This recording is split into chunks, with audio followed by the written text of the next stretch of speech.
We should probably go into the last poem simply because we're going to run out of time. Okay. This one's going by very quickly. All right.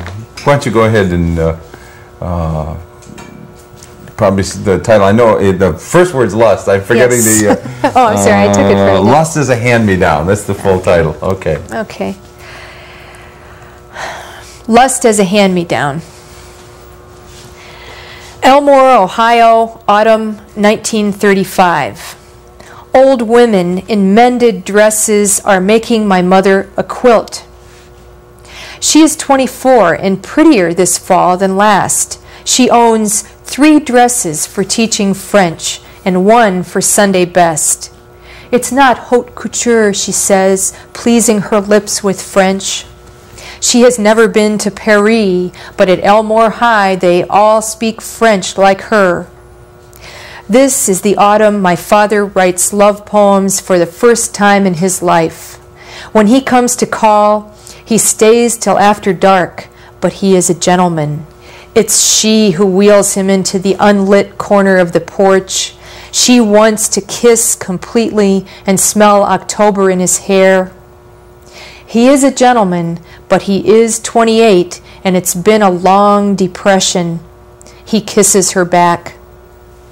Behind lacy curtains, the old women of Elmore smile and hurry back to quilting. It's obvious where this is heading. Material is scarce. Then someone thinks of her husband's pants, gone shiny by all those cash-poor years. Nobody wants those pants around. Think how long they've had to make them do. So the old women of Elmore say to their men, "Take off your pants. We're making a quilt for a girl in love." The grandpas zip the old duds down. Good riddance to Black Friday. Good riddance to 29. Some even fling the sad old serge at the scissors, and the women of Elmore sing when they rip apart the seams. Self-absorbed, my mother parses another verb, contemplating her affaire de coeur while aged lust blooms and wanes in Elmore. So she goes to her wedding bed under a quilt of old men's pants. Winter 1990. She sends me secret notes about my father's ardor. Entre nous, she writes, we hug under that quilt. We're not dead yet, you ought to know.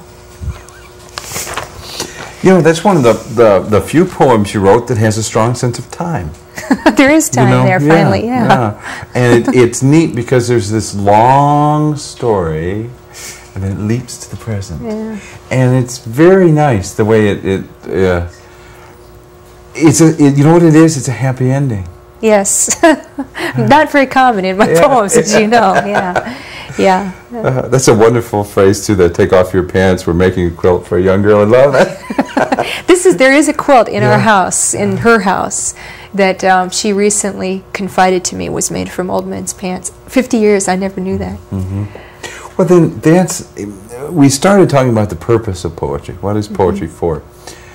Here is a metaphor, a physical metaphor, it's there, but it took a poet to see it and record it. Which, you know, that's a worthy occupation. To help us remember, yeah.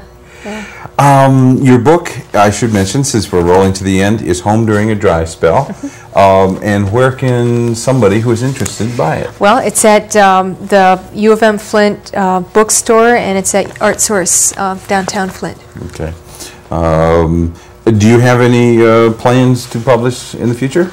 Oh yeah, hey, I'll publish anybody who wants to publish me. I'm there. Okay. Any publishers in the area, give her a call. Okay, we've been talking with Jan Worth. She's been reading her poetry and talking about poetry. And this is Michael Kelly for Hometown Movies. Thanks for being with us, and thanks for your time.